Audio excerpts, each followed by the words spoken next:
Your life lies out before you like a field of drifted snow. Be careful how you tread it, for every step will show.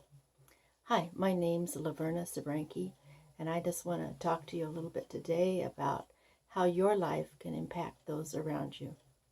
The little quote that I just told you about was related to me by my mother when I was young, and to her by her mother when she was young. I always remember it because I wanted to be just like my grandmother, a godly woman who we called Mama. She told stories of the Great Depression and how they survived with little money or resources. I remember hearing her tell about making mayonnaise cakes because they had no eggs, so they would use mayonnaise, fried bologna sandwiches. She accepted with graciousness the situations that she was in, never complaining, and always demonstrated a thankful attitude to God for His provision for her and her family. And because of that, I love to be with her. Right now, we're in the middle of job suspension, unemployment, economic shortages, and isolation because of the coronavirus. But we hear in the media that we are all in this together. But what does that look like in your family or your community? What are your attitudes, and how are you and your family adapting? If you are a follower of Christ, the Bible speaks of it this way. Paul said, "Follow me as I follow the example of Christ," in 1 Corinthians 11:1. He was speaking to the church in Corinth, and he was confident enough of his own example of living for Christ that he could tell them to look at him and he would not lead them astray. Are we doing the same thing in this problem in our country that we're going through?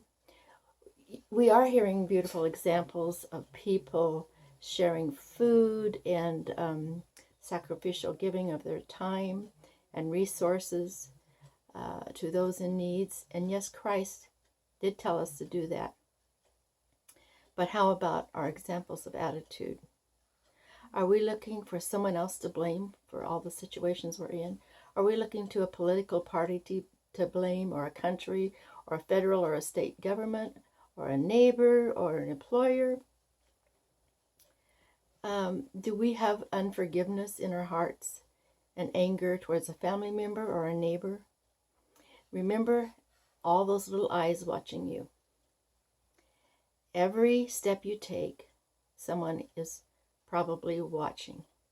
Will they see a Christ-like attitude as you go through these struggles in your life right now? Do you want them to respond in the same type of manner when they go through struggles in their lives and difficulties? Or do you want them to grow and mature from and through the experience? In James, the 1st chapter, it says, "Consider it pure joy, my brothers and sisters, whenever you face trials of many kinds, because you know that the testing of your faith produces perseverance, and that perseverance finishes its work so that you can be mature and complete, lacking nothing." If you are a Christ follower, let's make sure our actions and attitudes line up with God's Word. But if you have never entrusted your future to God, think about doing that today. He has plans to prosper you and not to harm you, plans to give you hope and a future. God bless you today as you check your attitude.